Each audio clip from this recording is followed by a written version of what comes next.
Hi friends, welcome to పెండమ్స్ kitchen. ఈరోజు వీడియోలో రోడ్ సైడు బండి మీద ప్రిపేర్ చేసే చిట్టి చిట్టి పునుగుల్ని అలాగే చట్నీని ఎలా ప్రిపేర్ చేసుకోవచ్చో ఈ వీడియోలో చూపించబోతున్నాను. మీరు కూడా తప్పకుండా ఈ పునుగులు అలాగే చట్నీ రెసిపీని ఒక్కసారైనా సరే ట్రై చేసి చూడండి. చాలా చాలా రుచిగా ఉంటాయి. సో ఇక ఏ మాత్రం ఆలస్యం చేయకుండా ఈ పునుగులు అలాగే చట్నీని ఎలా ప్రిపేర్ చేసుకోవచ్చో వీడియోలోకి వెళ్ళి చూసేయండి. ఫస్ట్ నేను చట్నీని ఎలా ప్రిపేర్ చేసుకోవాలో చూపిస్తాను, ఆ తర్వాత పునుగుల ప్రాసెస్ని చూపిస్తాను.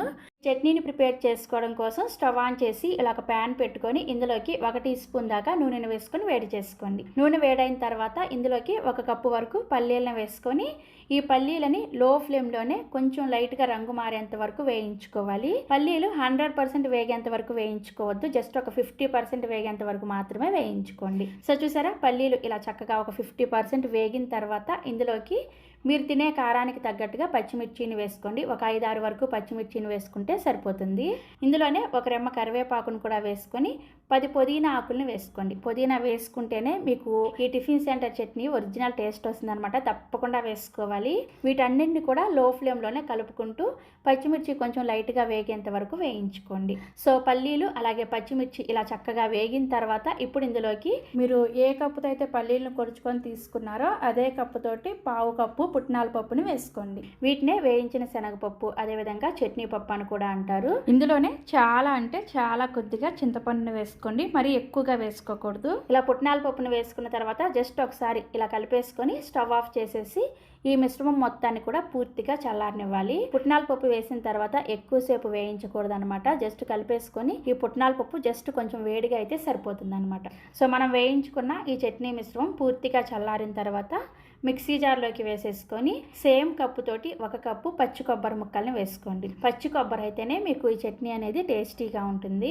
తర్వాత ఇందులోకి రుచికి సరిపడా ఉప్పుని అలాగే చట్నీని గ్రైండ్ చేసుకోవడం కోసం అవసరమైన నీళ్ళని కొద్దిగా వేసుకుంటూ చట్నీని కొంచెం గట్టిగానే గ్రైండ్ చేసుకోవాలి. చూసారా, చట్నీని ఫస్ట్ ఇలా గ్రైండ్ చేసుకున్న తర్వాత ఇందులోకి ఖచ్చితంగా 1 గుప్పెడు కొత్తిమీరని కాడలతో సహా వేసుకోండి. ఈ పచ్చి కొత్తిమీర వేసుకోవడం వల్ల చట్నీ టేస్ట్ బాగోదని అస్సలు అనుకోవద్దు. దీనివల్లే అస్సలు టేస్ట్ వస్తుంది అనమాట.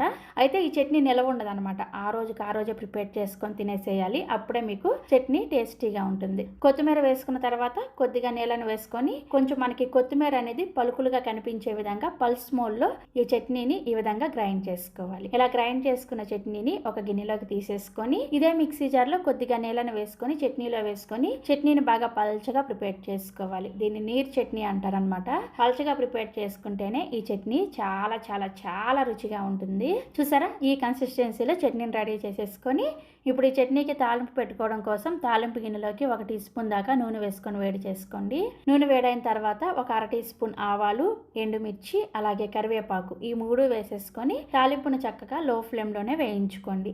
ఈ చట్నీ తాలింపులో అయితే మినపప్పు, పచ్చిశనగపప్పు, జీలకర్ర ఇవేమీ వేసుకోరనమాట. కేవలం ఆవాలు, ఎండుమిర్చి, కరివేపాకు మాత్రమే వేసుకోవాలి. తాలింపు ఇలా చక్కగా వేగిన తర్వాత ఈ తాలింపును తీసుకొచ్చి మనం ముందుగా గ్రైండ్ చేసుకున్న ఈ చట్నీలో వేసేసుకొని కలుపుకోండి. అంతే, చాలా చాలా సింపుల్గా ప్రిపేర్ చేసుకోవచ్చు.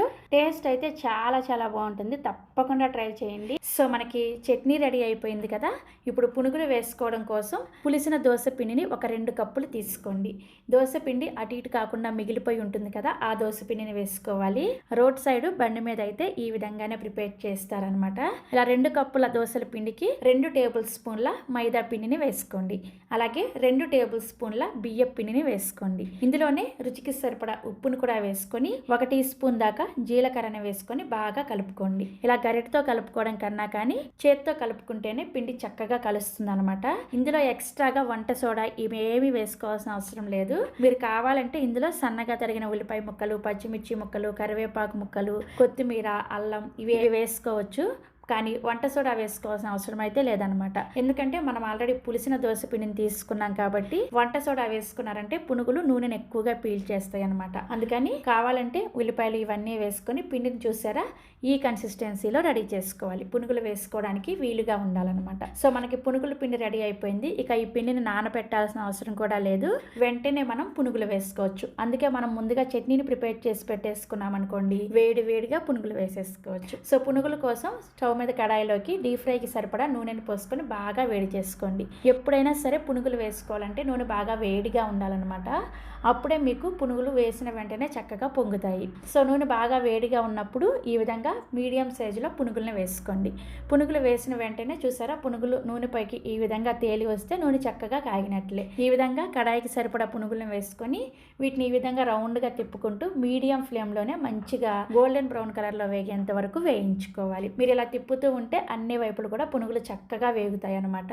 పునుగుల్ని ఎప్పుడైనా సరే మీడియం ఫ్లేమ్లోనే వేయించుకోవాలి. అప్పుడే మీకు పునుగుల లోపల పిండి కూడా చక్కగా ఉడుకుతుంది అనమాట. సో పునుగులు ఈ విధంగా చక్కగా వేగిన తర్వాత సర్వింగ్ ప్లేట్లోకి తీసుకోండి. ఇదే విధంగా మిగిలిన పిండితో పునుగుల్ని వేసుకోండి. ఈ విధంగా చక్కగా కావాల్సిన పునుగులు వేసుకున్న తర్వాత మనం ప్రిపేర్ చేసిన ఈ చట్నీతో సర్వ్ చేసుకోండి. చూసారా పునుగులు ఎంత సింపుల్గా ప్రిపేర్ చేసుకోవచ్చో, చాలా చాలా రుచిగా కూడా ఉంటాయి. తప్పకుండా మీరు కూడా ఈ పునుగులు అలాగే చట్నీ రెసిపీని ట్రై చేసి చూడండి. అలాగే మన ఛానల్లో విజయవాడ స్పెషల్ పునుగులు, చీరాల స్పెషల్ పునుగులు కూడా పర్ఫెక్ట్ కొలతలతోటి ఎలా ప్రిపేర్ చేసుకోవాలో వీడియోలు చేసి అప్లోడ్ చేశాను. చాలా మంది ట్రై చేసి మంచి మంచి ఫీడ్బ్యాక్లు ఇచ్చారు. మీరు కూడా ట్రై చేయాలనుకుంటే ఈ వీడియో కింద డిస్క్రిప్షన్లో వాటి లింక్స్ ఇస్తాను, ఒకసారి చెక్ చేయండి. మరిన్ని రెసిపీస్ కోసం వెంటనే మన పెండెమ్స్ కిచెన్ని సబ్స్క్రైబ్ చేసేసుకోండి. Thank you.